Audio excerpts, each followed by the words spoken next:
Buenas noches, bienvenidos una vez más al Fuego de Zeus.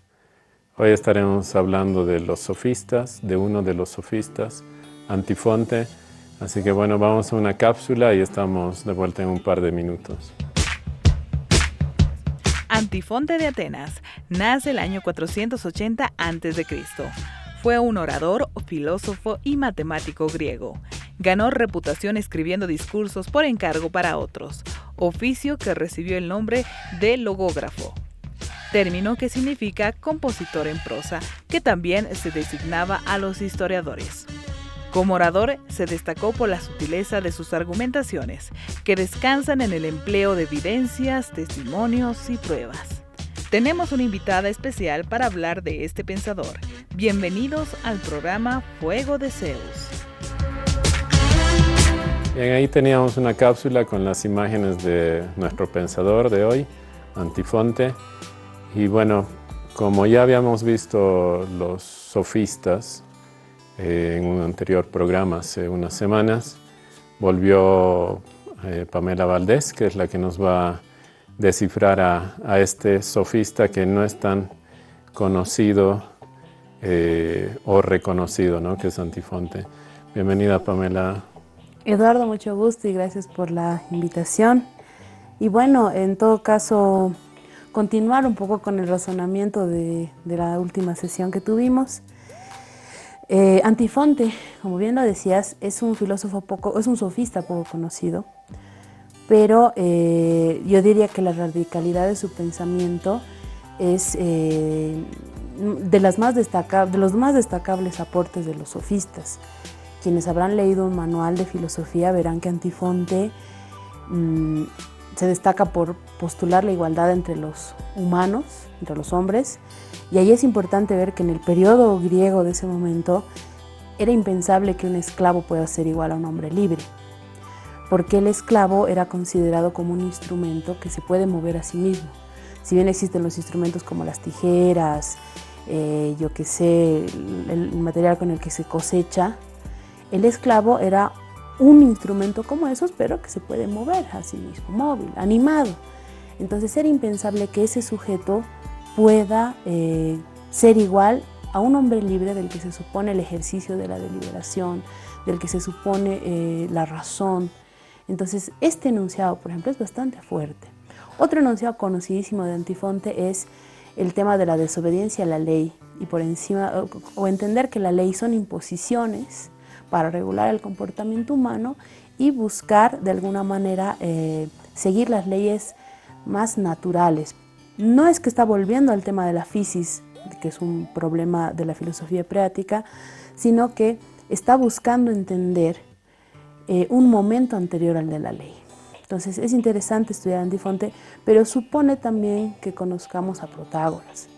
O sea, con Protágoras de modo muy general, como es un programa para universitarios de primer año, para estudiantes de colegio, Protágoras, con la frase el hombre es la medida de todas las cosas, hace ver o nos da a entender que las leyes, por ejemplo, dejan de ser un formato de elaboración divino.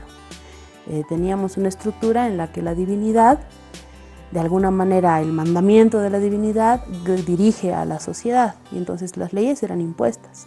Con Protágoras, al hablar de que los hombres crean por propios consensos, que no es solo Protágoras, sino es el momento de la democracia griega, donde el hombre es el que en consenso crea la ley, de alguna manera hace que la organización de la sociedad, o por lo menos nos hace ver eso, que la organización de la sociedad se fundamenta en el consenso de todos que fabrican una ley que los va a ordenar. Ahora, Antifonte, discípulo de Protágoras, tiene como novedad esta posibilidad de ver que la ley es un consenso, pero que por encima de ella existe la naturaleza. Y entonces va a tratar de reflexionar o de hacernos ver que la naturaleza es una ley no escrita. Entonces, es interesante que sea discípulo de Protágoras por el tema de que acepta que las leyes son convenciones humanas, pero identifica en su análisis sobre la realidad que existen cosas que no son convencionales, sino que son cosas naturales. Y ahí uno piensa y dice, bueno, debe estarse refiriendo a la naturaleza, a la fuerza de la naturaleza, al calor, al frío, pero está pensando en cosas más concretas que tienen que ver con el comportamiento humano. Por ejemplo, la amistad. La amistad no es algo que tú debas imponer, no está normada la amistad. Más sin embargo, cuando uno tiene o siente la amistad por alguien, lo siente, así como hay personas a las que no nos nace ser amigo de otra persona. No hay una norma que diga tienes que ser amigo de este. Es plenamente volitivo. Entonces, eso, por ejemplo, el criterio de la amistad está dentro de esas cosas que existen y que no están dadas por convención. Entonces, este Antifonte inaugura ese nuevo análisis al que su maestro no llega, al que Protágoras no llega, ¿no?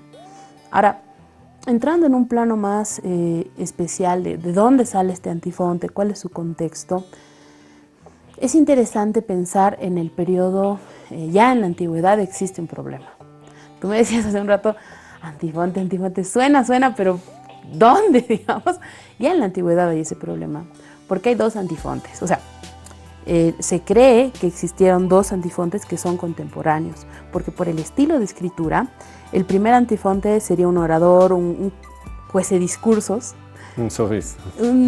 No tanto así, más un orador. Obviamente la oratoria y la retórica tienen que ver mucho con los sofistas, pero elaborador de discursos tiene textos o obras que son muy conservadoras, por ejemplo, en contra del anarquismo, en rechazo a la anarquía. Entonces, si nos prestamos las categorías modernas, es súper conservador. Pero hay otro Antifonte, el de otras obras, por ejemplo, sobre la interpretación de los sueños, sobre la verdad, que ya parece un sofista que se pelea con, no pelea, sino que discute con Sócrates, que está en el tema de cobrar por enseñar, pero que además es capaz de estar a favor de pensar la naturaleza por encima de las leyes, que habla de una igualdad radical entre hombres. Entonces, acá la pregunta es, este otro que parece, me voy a prestar otra vez el término, más de izquierda, más radical, porque está hablándonos en un periodo muy complejo de la igualdad radical entre los hombres, no coincide con el otro que está en contra de la anarquía, por ejemplo. Entonces, ya en la antigüedad existe esta dualidad de si es que ha habido un Antifonte, dos Antifontes contemporáneos. Sí se sabe que este orador pertenece a una línea más pro-aristocrática, que habría vivido del 470 al 411. En cambio, el que lo vamos a identificar como sofista sería contemporáneo a Sócrates. Obviamente de él se conocerían algunas discusiones que tuvo con Sócrates por el tema de la enseñanza, por ejemplo, y de cobrar por enseñar. Entonces, esa es una primera distinción que tenemos que saber. No sé si distinción, pero sí una primera diferencia. Ya en la antigüedad hay esa ambigüedad de si es un solo Antifonte o si son dos. Y si es uno, hay escritos que son muy pro-aristócratas y anti-anarquía, y hay otros que son de avanzada, diríamos, ¿no? Entonces, ese es un punto muy importante para entender a este Antifonte. Y yo me quedaría en el análisis con el Antifonte sofista, que es del que me interesa indagar algunos temas, ¿no? Y también recalcar que al revisar esto, más que una categoría específica de Antifonte, de repente nos sirve mucho este Antifonte, qué cosas dice que pueden ser actuales y que pueden ser interesantes para el momento real. Porque a veces pensamos que la categoría tal me va a servir para mi tesis, que está muy bien, está perfecto el buscar estas categorías. Pero también a veces estos sofistas tienen propuestas, en el caso de este Antifonte, éticas, que están muy distantes de la ética que tenemos ahora, ¿no? Que está muy fundada en los ideales cristianos, en dividir el bien y el mal y punto, o en el escapar de los placeres. Entonces, son interesantes sus propuestas porque van formando una hilazón en relación a la teoría de las ideas de Platón, en relación a la ética de Epicuro. Entonces, esos andamios sobre los que luego se erigen estas ideas más conocidas, con autores más, de los que tenemos más texto, más obras, son andamios interesantes que vale la pena recuperar de Antifonte. Entonces, por eso mi elección hoy día, y porque hay poco material sobre él, es poco conocido, más que las 2 frases que les he dicho. Eso aparecerá en un libro de texto de historia de la filosofía de colegio, ¿no? Entonces, es bueno curiosear dónde dice eso, qué dice exactamente, por qué habla de las leyes de esa manera. Entonces, para este primer bloque, aclarar eso y también hacer notar que Antifonte es un autor, sería uno de los primeros que tiene escritos ya más concentrados, tratados sobre ciertos temas, ¿no? No sé si... No, está perfecto porque se aborda muy poco a los sofistas, ¿no? Quizás si ves, puedes ver nombres, pero no se indaga más, excepto los que en el anterior programa habías tocado un poquito, que era Protágoras y Gorgias, ¿no? Que eran, digamos, los más representativos, porque después venían los sofistas ya más... Claro, la segunda sofística, claro, que es la más criticable. Exacto, que quizás a la sociedad misma le convenía quedarse con esos sofistas, no los primeros. Entonces, que nombres a Antifonte y que lo hagas más visible me parece importante, y que lo puedas, que se pueda conocer desde una forma más,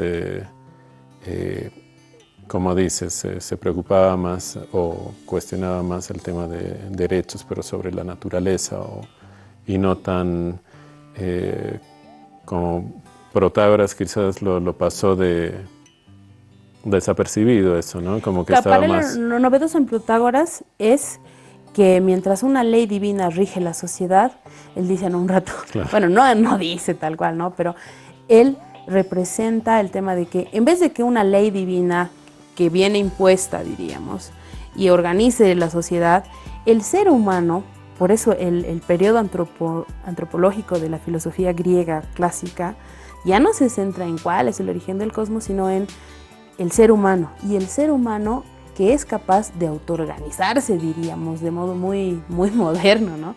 Pero el ser humano capaz de crear una ley por consenso, que es capaz de organizar su sociedad. Entonces, hasta ahí llega Protágoras. Pero este otro Antifonte, sin retroceder al discurso de es la divinidad la que nos organiza, piensa que antes del consenso, que así como existen cosas que son producto del consenso, también existen otras cosas que no son producto del consenso y que serían como leyes no escritas, que existen como tales sin que los hombres hayamos consensuado en que sean así. Que vamos a entrar, yo creo que en el último bloque, a dar algunos ejemplos para que haya nitidez en entender estas leyes no escritas, ¿no? Cuando cuando dices, ¿no? Era discípulo de Protágoras, se imagina, no sé, un joven y un maestro ya mayor, ¿no? Pero sin embargo son casi contemporáneos. En realidad es contemporáneo a Sócrates. A Sócrates. Sí, del sofista sí. Ahora, las edades que hayan tenido o el bueno, son también... ¿Son exactas o especulativas? Bueno, es difícil encontrar las fechas porque más son los acontecimientos que tienen en común. Por ejemplo, el apogeo de Atenas, el periodo de Pericles, las guerras del Peloponeso y todo ese tema, y también el momento de la condena de Sócrates, ¿no? Que es algo que, además, la prueba del derrumbe de Atenas es que el gran Sócrates es sentenciado por la gran Atenas, ¿no? Claro. Entonces, esas situaciones históricas que sí se comparten por los testimonios de historiadores, ¿no? Entonces, ¿qué sí se puede decir? Que Antifonte y Sócrates, Antifonte el sofista, tuvo un contacto, una discusión, así sea fabricada, o dicha por un historiador, hubo un momento de convivencia, diríamos, ¿no? Entonces, de ahí a qué diferencia existe entre las edades, bueno, es complicado, ¿no?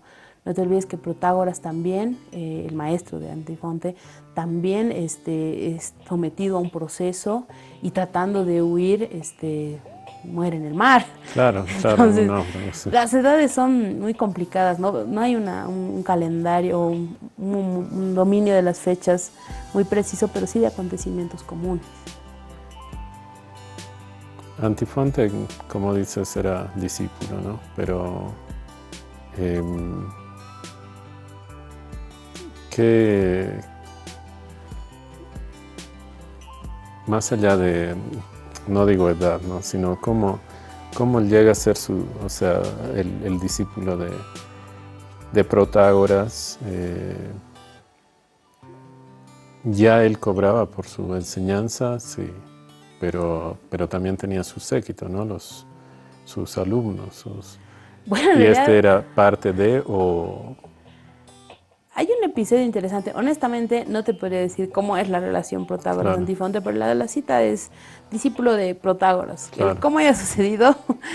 Ojalá hubieran esas fuentes, ¿no? Para saber, ¿y cómo llega a esto? Pero sí hay un episodio interesante en la vida de Antifonte, porque se dice que Antifonte se acerca a Sócrates cuando Sócrates está con el séquito de sus discípulos, que Sócrates no cobra por enseñar. Entonces él se acerca con la intención de robarle discípulos. Y ahí le dice, ya pasando al segundo bloque, ¿no? Esta convivencia de la que habla Jenofonte, el historiador. Dice, bueno, se acerca a Sócrates y le dice, Sócrates, tú asumes que la filosofía es para la felicidad. Lo estoy paragrafeando porque no es así el diálogo, ¿no? Y en verdad se pone a pensar Antifonte delante de los discípulos de Sócrates, ni te vistes bien, porque Sócrates tenía una túnica para invierno y para verano. Ni comes bien, ni te ves bien. Sabemos que Sócrates era el más feo de todos los filósofos. A él no se hacía ningún problema, ¿no? Pero es una intervención que le hace Antifonte delante de los discípulos. Y le dice, y además enseñas algo y no te beneficias con un dinero por esa situación, por enseñar ese algo. Lo que tú estás en todo caso enseñando es que la felicidad, estás enseñando a llegar a la infelicidad, porque todo lo que supuestamente habría dicho Antifonte de no comer bien, no disfrutar de los placeres, vestirse mal, incluso hasta ser feo, sería el camino hacia la infelicidad. Ahora, obviamente, la fuente es Jenofonte y es criticable, ¿no? Porque nos presenta un Antifonte muy hedonista, pero hedonista muy, ¿cómo les puedo decir? Un hedonista muy vacío, muy dedicado hacia el placer en sí mismo, figura que no es del todo correspondiente a Antifonte. Sin embargo, hay que entender que Jenofonte va a presentar al maestro Sócrates y las críticas que Antifonte recibe. Y es chistoso porque ahí, más allá de que si esa era la posición de Antifonte o no, que en realidad analizaremos cuál es su posición sobre el hedonismo, es interesante que haya ese jalar y estirar de discípulos. Es bien interesante porque también se lo ve cuando Sócrates está, no recuerdo si es en el inicio del diálogo del Protágoras, ¿no? Sócrates está con Hipias, me parece, y Hipias le dice, ha llegado Protágoras y no sé qué, y Sócrates de alguna manera le dice, ¿pero estás seguro de que le vas a entregar tu alma a ese? Entonces es interesante este jaloneo de los discípulos. Y cómo es importante ver cómo la fuente, un discípulo que es Jenofonte o muy cercano a Sócrates, muestra un Antifonte que no es del todo real. Por ejemplo, sobre la cita de si se cobra por enseñar, de si puede ser, si la felicidad es alimentarse bien o no sé qué, Sócrates le responderá en pasajes un poco más adelante que en realidad ¿acaso no es un sufrimiento el tener que enseñar a alguien porque uno está condicionado porque le ha pagado? En todo caso, Sócrates defenderá la libertad de enseñar a quien él considere que su alma es apropiada. mientras que el sofista está condicionado a enseñarle al que le pague. Entonces... Amén. Lo dejamos acá un par de minutitos, por favor. Bien, vamos a un corte y enseguida volvemos con el fuego de Zeus.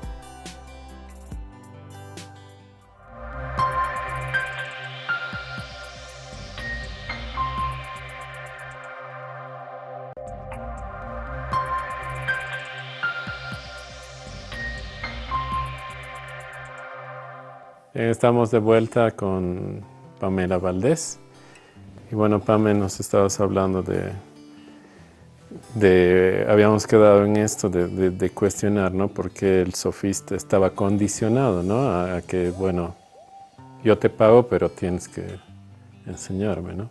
Claro, la crítica de Sócrates es esa, ¿no? Uno no es libre de enseñar a quien considera que tiene alma de filósofo, muy entre comillas, sino que tiene que enseñarle al que le paga por esto.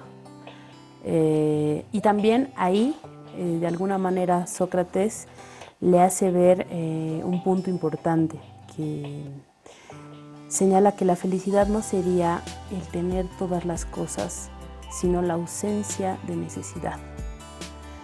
Y ahí es que yo quería aclarar el tema de cuál es la posición hedonista de Antifonte, porque Antifonte tampoco está tan alejado de esa posición. Yo diría que Antifonte es un presidente importante de Epicuro, porque no está preocupado por el placer. Cuando hablamos del hedonismo, a veces inmediatamente decimos, hedonista es el que adora el placer. No.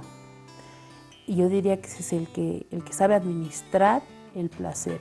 No lo escapa, no lo siente como algo malo, pero sabe que la ausencia de placer produce dolor.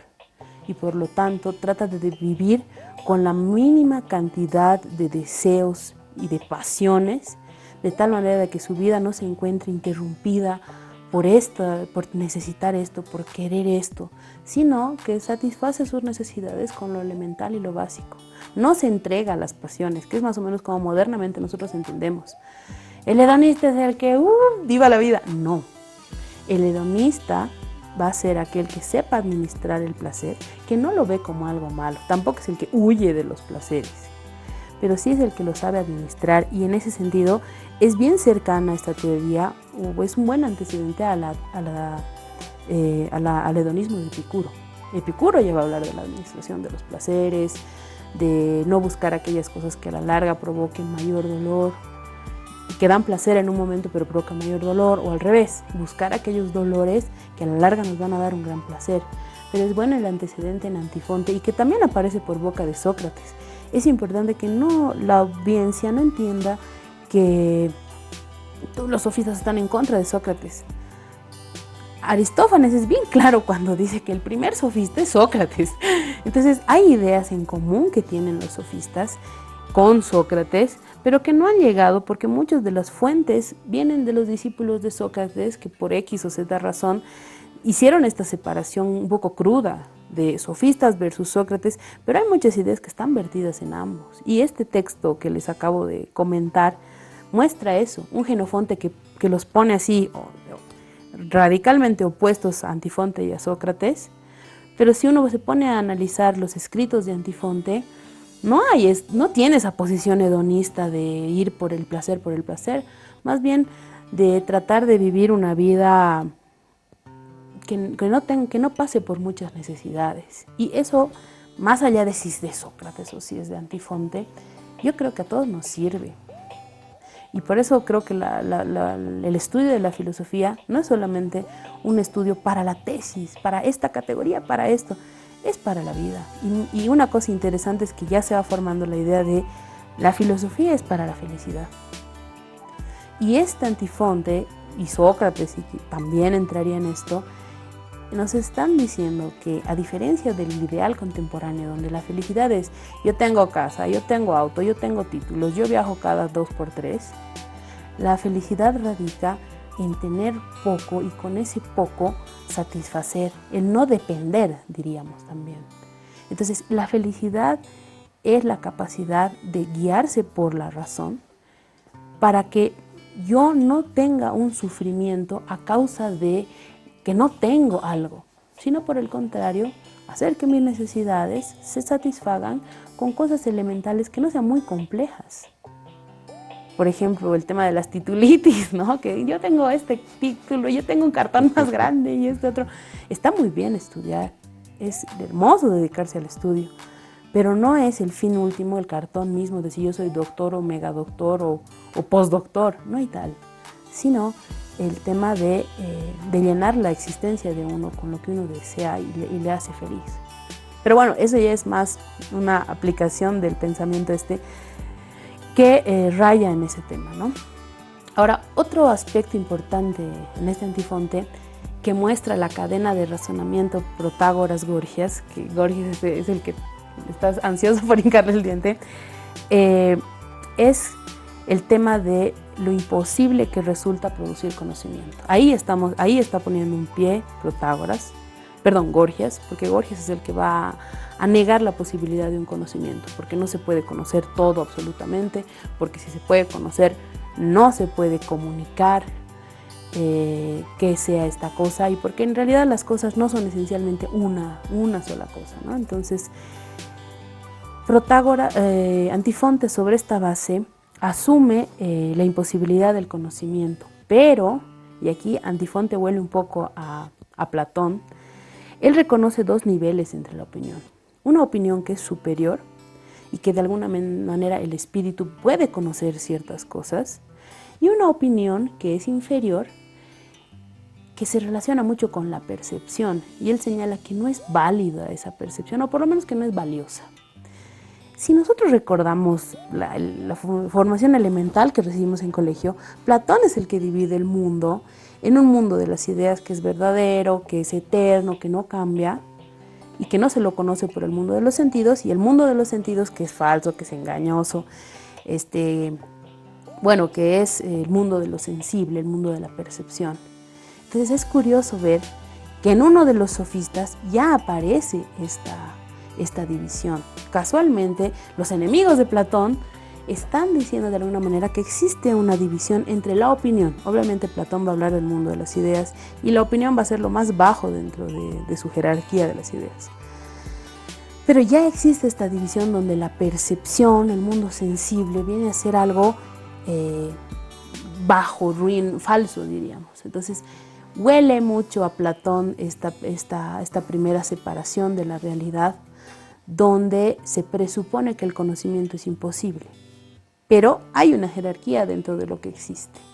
Ya Platón va a superar eso y va a hablar de un conocimiento como reminiscencia y no sé qué, pero ya esta primera división donde el mundo de las percepciones aparece por debajo, está empezando a hacer sonido, como hizo sonido en el momento en el que los eleatas se distancian radicalmente de Heráclito, ¿no? Heráclito muy apegado al mundo cambiante, al conocimiento sobreentendiendo el mundo que se mueve, y el mundo que se mueve es el sensible, pero por el otro lado, los eleatas tratando de fundar un dios inmóvil, un dios lógico, ¿no? Entonces, de alguna manera, este sofista no se escapa a ese tema, al tema de la producción del conocimiento y a la división, sabiendo que el conocimiento no es posible, a la división entre dos modos de opinión. La relacionada a aspectos que el espíritu puede cultivar y la relación con la percepción que es más falsa, ¿no? O por lo menos más falseable. Una cosa que quiero decir antes de que se me escape, porque me gusta el ir botando datos para que la gente corra y busque a ver dónde está esto, son estas tres obras de Antifonte. En el Tratado sobre la Verdad, ustedes van a poder encontrar a un Antifonte más apegado al discurso filosófico de Protágoras, un Antifonte que aboga por la felicidad, pero que considera que la llegada a la felicidad va por el tema de no apegarse tanto al comportamiento de la ley, porque la ley hay que obedecerla, sino un uso de la razón para conducirse a no obedecer la ley, sino a indagar cuál es esta primera naturaleza que se da y que existe. ¿Cómo se comporta esta naturaleza? Está muy preocupado por saber cómo comportarse racionalmente, entendiendo estas fuerzas que están más allá de los consensos. lo que de alguna manera me hace un poquito recuerda a Rousseau, que habla de un primer momento de la naturaleza, del humano. Y entonces, los que quieran indagar por ahí, el Tratado sobre la Verdad me parece que es un documento que puede ayudarles a botar ese tipo de luces de qué está entendiendo por naturaleza Antifonte. Otro tratado interesante es el sobre la concordia, y ahí se muestra la dualidad de estos dos antifontes, porque este es más un escrito moral, es más un escrito que si bien no deja el ateísmo, tiene el ateísmo muy claro y el individualismo también, habla de la concordia, pero más tratando de dar una formación de cómo deben ser las cosas, de cómo se debe uno comportar. Entonces, otra vez aparece la dualidad entre un Antifonte que es más conservador y otro que es un poco más abierto, ¿no? Y el tratado sobre la interpretación de los sueños. De ese hay pocos datos, pero es interesante, sobre todo para los que estudian psicología, que este Antifonte se lanza a decir que los sueños están originados a causa de las percepciones, o sea, de lo que vivimos, diríamos. Y por lo tanto, descarta el sueño con una finalidad onírica, con una finalidad de adivinación. El sueño, como está basado en la percepción, no está hecho para adivinar sobre él. Pero, este dato es interesante, sí nos sirve el sueño, o sea, el sueño debe ser tratado por un especialista, por un estudioso en esto. Entonces, si el sueño se basa en la percepción, y la percepción radica en nuestra experiencia, entonces el sueño nos está diciendo algo, y ese algo debe estar interpretado por un especialista, ¿no? Que ya los que estudiaran Freud dirán, caramba, aquí hay mucha madera que cortar. Obviamente no es un texto muy grande, pero es interesante y curioso ese dato porque ya nos habla de una situación diferente a la típica de entender el sueño como un arte adivinatorio, y más bien de entender que el sueño es la expresión de una percepción y que requiere una interpretación especial, ¿no? Que es un dato que me imagino que a los psicólogos les hará ruido y estarán indagando en las bibliotecas para ver este tal Antifonte y esta tal teoría sobre la interpretación de los sueños. Bueno, ya... ¿Cuál de estos, con cuál abordarías Antifonte? O sea, de estas tres obras, ¿cuál es la, para empezar, digamos, a entender? O sea, yo, digamos, porque quisiera investigar, no sé, me iría por el tercero, ¿no? El de los sueños. Pero ¿cuál es el más digerible y que puede engancharte, digamos? Está mal que lo diga porque es el menos filosófico, por eso te digo. Pero el de la concordia es bien digerible. Ahora, me parece que uno de los fragmentos que he elegido está tomado de la concordia y es bien práctico. Como es una moralina que se comporta uno así, se comporta uno así, entonces es fácil de entender. Yo diría que el más complejo es sobre la verdad, porque tiene un armazón más filosófico. ¿El primero? Sí, el primero es más complejo, presupone conocer a Protágoras. En cambio, los que se quieran entretener con frases, no con frases, sino con razonamientos interesantes y que son muy útiles para para llevar la vida en relación a la felicidad y a la razón como parte de la conducción de esta felicidad, yo me iría por sobre la concordia, sabiendo que es moralista, ¿no? Que está tratando de dirigirnos, y también sobre la interpretación de los sueños, que no solamente trabaja los sueños, sino que también habla de su teoría acerca de las cosas que existen y las que no existen. Entonces, yo me iría por esos dos lados, porque son digeribles, y eso quisiera que la audiencia lo sepa, ¿no? En muchas de las obras uno cree que va a ir, el tratado sobre esto, son pedacitos que tenemos, y a veces son muy difíciles de conseguir, pero obviamente la editorial Gredos está ahí en PDF para que todos podamos piratear de ahí. Entonces, hay pedazos que uno no necesita ser un especialista para entrar y hincarles el diente y ver que hay frases y cosas y reflexiones que son jocosas, que están dichas de una manera tan profunda que uno entiende por qué estos autores son clásicos. Y no es solamente porque la imposición de Occidente, es cierto, hay mucho de eso. Nosotros seguimos consumiendo mucha la interpretación de alguien más, pero leer al autor en su fuente directa nos permite tener una cosecha con lo propio que él dice. Entonces, ustedes verán que acercarse a estos autores no es tan difícil, no es tan complejo, y que siempre traten de leer la fuente directa, porque yo ahorita estoy dando mi presentación de estos señores, a razón de entender lo que han dicho y el contexto en el que estamos, o en el que pienso y analizo las cosas, pero es muy sano que cada quien se acerque. Entonces tu pregunta es muy apropiada. De acuerdo a las preocupaciones de cada persona, yo les aconsejaría husmear un poco la interpretación de los sueños, y también sobre la concordia, y los que ya están más metidos en filosofía, sobre la verdad, porque ahí podrán ver las ideas ya de Gorgias, las ideas de Protágoras. Entonces yo haría esa guía de turismo si se puede. Bien, algo que me gustó mucho que dijiste, bueno, uno cuando dice falta de necesidad, la felicidad sería la falta de necesidad, ¿no? Cuando dijiste eso. Solo creo que uno se imagina a un monje tibetano, ¿no? Que se va lejos y está lejos de todo, y ahí sí faltan muchas cosas. Pero bueno, está bueno que lo digas desde los sofistas, desde los griegos, que hay otro tipo de pensamiento. Bien, Pamela, vamos a ir a un corte, sí, así que seguimos después con esto. Bien, vamos a un corte y volvemos en un par de minutos.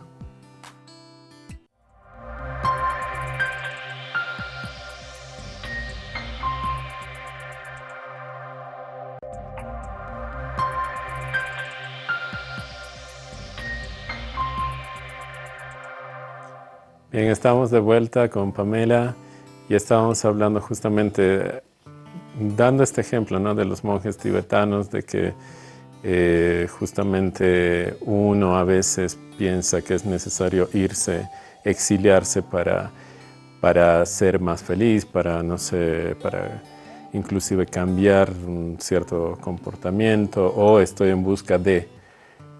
sin embargo, bueno, acá tenemos un autor que ya nos habla de eso, ¿no? Y está bien claro, y me gustaría que lo volvamos a decir, esto de la felicidad puede ser la falta de necesidad, porque estamos en un mundo justamente muy superfluo, muy material, y consumimos todo el tiempo, ¿no?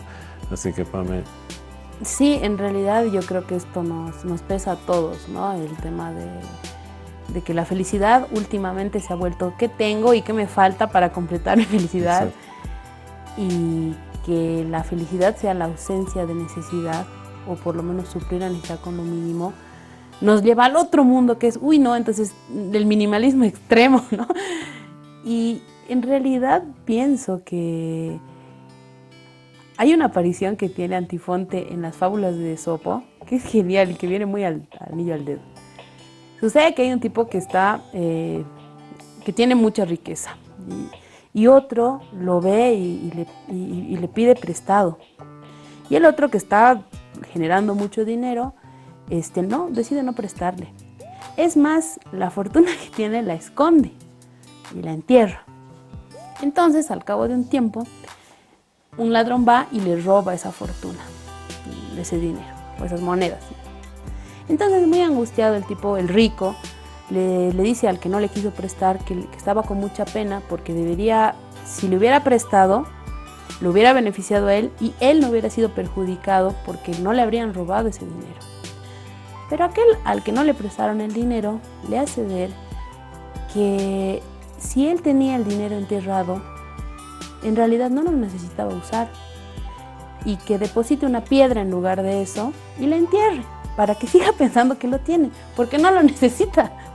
Entonces, esa fábula, que uno diría que así hay un filósofo, es muy cierta, porque nosotros a veces compramos cosas que necesitamos, llegamos a nuestra casa, las ponemos en la vitrina y están ahí para ser contempladas y llenarse de polvo, y entonces creemos que tenemos que seguir, y luego pasa otro tiempo y ay, tengo que renovar esto, y uno las saca y las bota, y estamos en esa locura del del círculo eterno de comprar, deshacerse, comprar, deshacerse. Y no vemos la prioridad de lo útil. Y así como este tipo que tiene, pero no necesita, y se siente mal porque no tiene lo que no necesita, el modo de proceder del humano debiera ser tener lo que necesito y satisfacerme y sentirme bien con eso que tengo que responde a mis necesidades. Y que no es tan, ¿cómo les puedo decir? Creo que después de este periodo de cuarentena, creo que todos nosotros podemos entender eso porque hemos estado sobreviviendo con 3 pantalones, con 2 chompas, hemos ido a comprar lo esencial y no hemos ido a comprar, si bien los comercios han estado cerrados, creo que muchos de nosotros hemos dejado de comprar cosas que no necesitábamos. Y hemos empezado a usar las cosas que eran funcionales en la casa. Y a eso más o menos se refiere, no creer que uno tiene que extraerse del mundo y renunciar a todo y ahora lo vendo. No, hay cosas que sirven todavía. El modo como uno usa el celular, por ejemplo, es claro.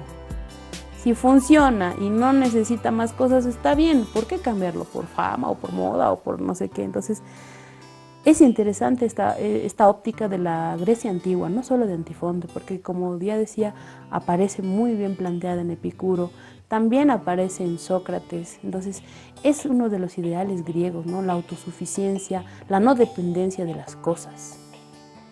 Recuerdo un pasaje, ahorita se me viene a la mente el pasaje de Sócrates, que dice que no depositemos nuestra felicidad ni en las cosas que tenemos, porque si alguien se las roba, se va a robar también nuestra felicidad, ni en la fama y en la opinión de las personas, porque esa puede cambiar. Entonces solo nos queda depositar nuestra felicidad en lo que uno mismo es. No me parece fácil, pero es sumamente complicado este tema, porque uno está sufriendo por constantes cosas que a veces no vienen al caso, ¿no? Entonces, es linda esa fábula de Esopo, que nos dice que por boca de Antifonte nos aclara que no hay que sufrir por lo que uno no necesita y no está usando.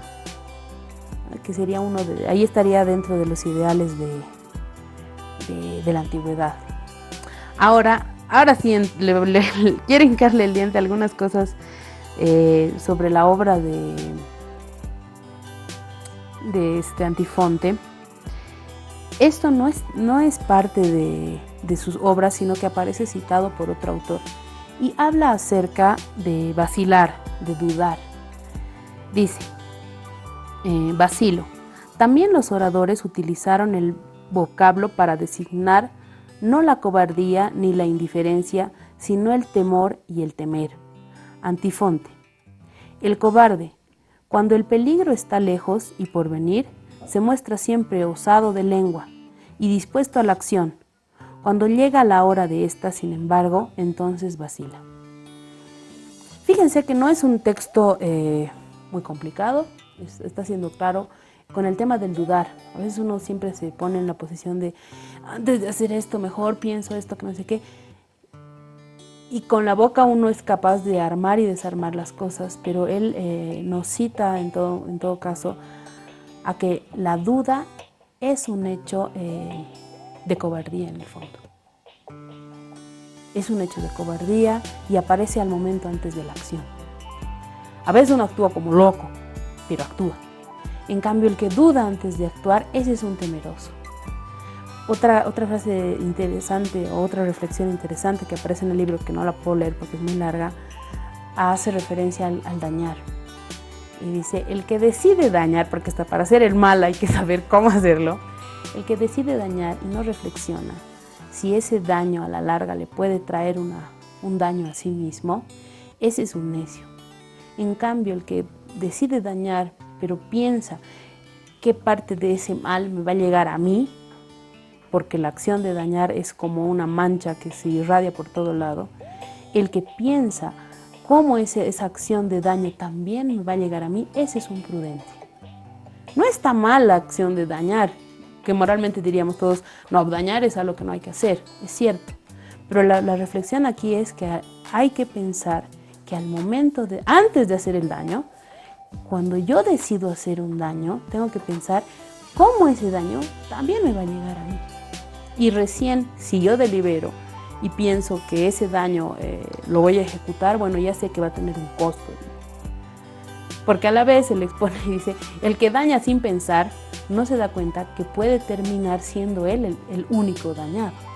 Entonces, si bien esta obra de la Concordia es moralista, porque nos está hablando de un comportamiento, siempre mantiene la constante de que sea la razón, por eso habla del prudente, que sea la razón la que sopese toda acción. Y ya entrando a la última etapa del texto de los sueños, que es el que te estaba interesando, él realiza una división bien interesante. Él dice, las cosas se dividen en dos, las cosas naturales y las cosas de convención. Cuando hablamos de las cosas de convención, podemos entender, por ejemplo,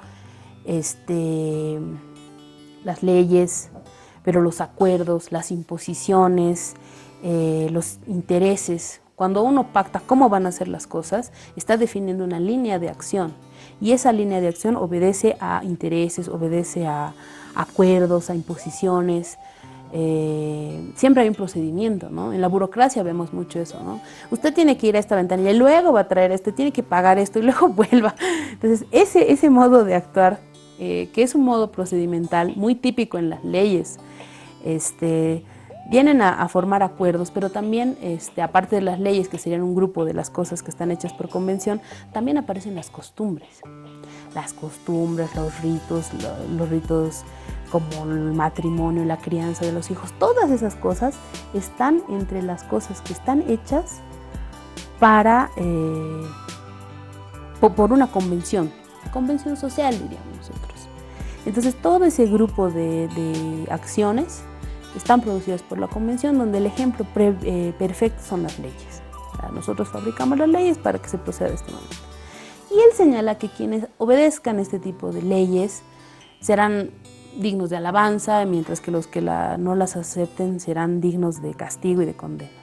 Pero al interior de esto, él dice, además existe una relación, como un pacto entre el ser humano sobre sí mismo en relación a estas acciones, a estas convenciones. Vale decir, podemos tener la ley de que todos para caminar tenemos que estar vestidos. Y esa es una convención ética. Yo creo que a los locos los atrapan y los visten porque moralmente está mal que andemos desnudos. Ahora bien, el cómo se va a vestir, cada uno obedece a una convención íntima, a un acuerdo con uno mismo. Y ese es el segundo análisis que él identifica como la creación de un sistema propio. Cómo me visto, cómo me peino, cómo me alimento, que es diferente a la costumbre. Porque la costumbre es así se debe comer, así se debe vestir. Pero uno tiene su pacto interno de decir, al cuerno, yo al trabajo voy a ir así. Yo a la televisión voy a ir así. Entonces uno define esas cosas que son pactos internos. Fíjate que ahí está todavía rescatando el tema del individuo. No se aleja, cuando uno habla de consensos parece que el individuo desaparece en el pensamiento de la comunidad, pero aquí todavía él rescata que a pesar de que hay una costumbre, una ley o un consenso, uno implícitamente tiene un código interno, un acuerdo consigo mismo de cómo va a proceder al interior de las convenciones. Además hace una distinción entre la ley y la norma y la costumbre, hace una gradación. La ley y la norma no se ajustan mucho al tiempo, pero la costumbre sí.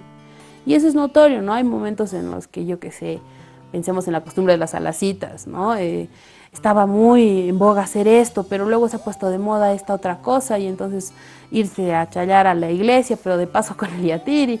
¿Y qué más vendrá en el tema de las costumbres que siempre están en continuo fragmento temporal? En cambio, las leyes y la norma como que tienen espacios más largos para transformarse. Ahora, esta es la primera esfera de lo que él considera el mundo de las convenciones.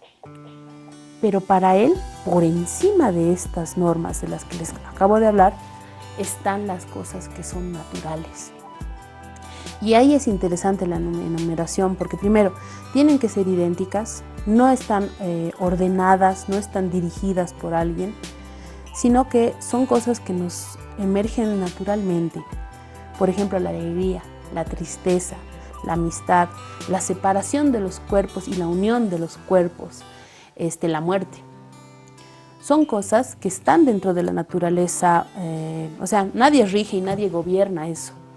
Y nosotros lo sabemos porque uno cuando se enamora, se enamoró y punto. Uno cuando no soporta más una relación, se separa y punto. No hay reglas, no hay normas.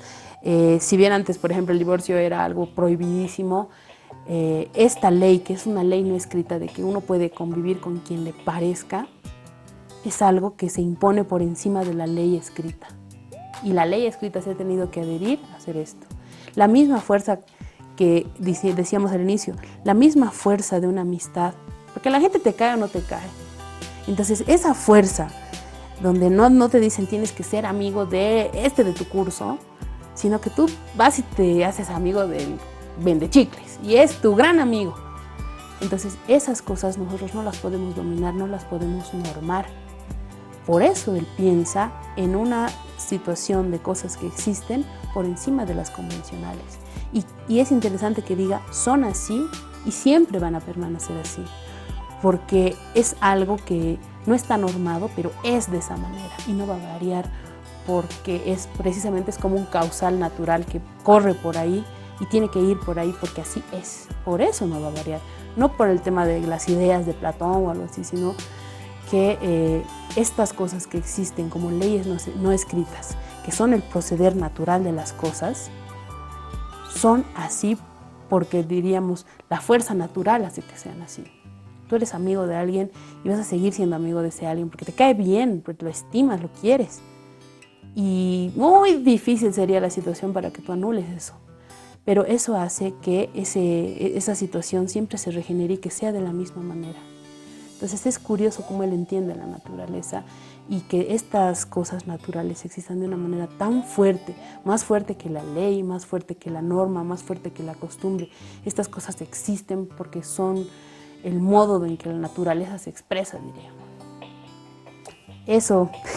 Genial, porque, a ver, estamos también regidos por no solo costumbres, ¿no? La religión nos ha metido mucho de esto, o sea, la sociedad inclusive, ¿no?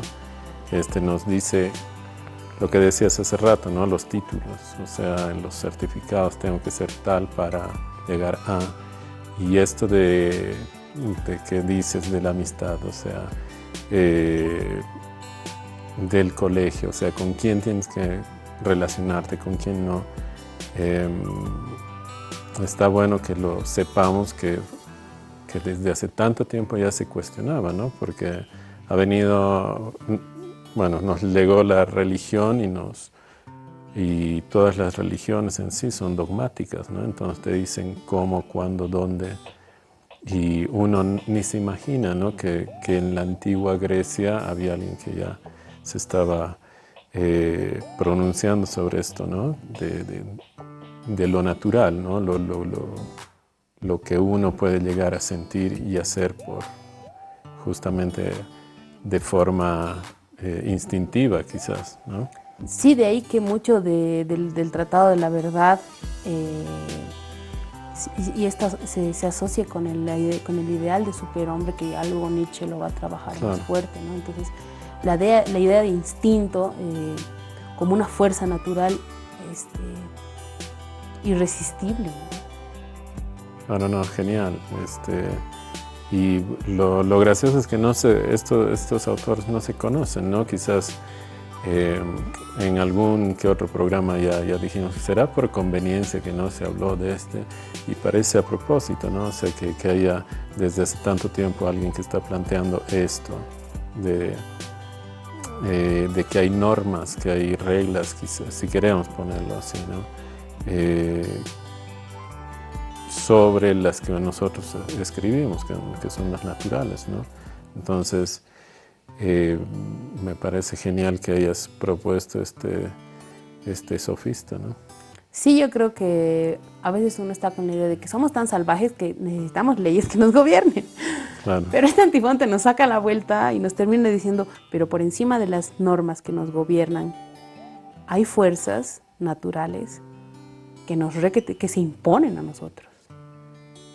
Entonces, sí, obligatoriamente uno tiene que convivir con todos, pero no tiene la obligación de ser amigo de todos. Claro. Entonces, Antifonte nos da la vuelta otra vez en el escenario Y en realidad la invitación es a curiosear sobre todos estos, ¿no? Porque si bien tengo que ser clara, las fuentes no están completas, uno no va a ir a encontrar, oh, el significado de soñarme con una manzana es, no hay tal. Hoy hay, claro, hoy por hoy hay, ¿no? No, pero es hurgar, curiosear, Claro. es dialogar con ellos. A mí muchas de las cosas que al revisar este Antifonte estaba con la preocupación de ir por el tema del ateísmo y todo eso, pero se me han venido otras cosas que de repente respondían más a mis preocupaciones actuales. Y estudiar filosofía es entrar en diálogo con estos grandes pensamientos, con estas grandes mentes. Aparte, con estos 3 libros que has nombrado, ¿no? También se lo puede abarcar desde lo que decías, desde la psicología, ¿no? O sea, en psicología sí podemos ver, no sé, a Foucault quizás, hay varios que llegan a tocarnos sin ser psicólogos, ¿no? Entonces también se le puede abordar desde ahí, ¿no? Desde esto de los sueños que puede ser premoniciones que algunos podrían decir, pero o no entendibles. Hoy por hoy, bueno, hay más literatura para eso, ¿no? Pero tampoco lo ofrece como un manual de autoayuda, ¿no? O sea, ya es algo más profundo y tan antiguo, ¿no? Que no, no sé, a mí no es que me impresiona, simplemente me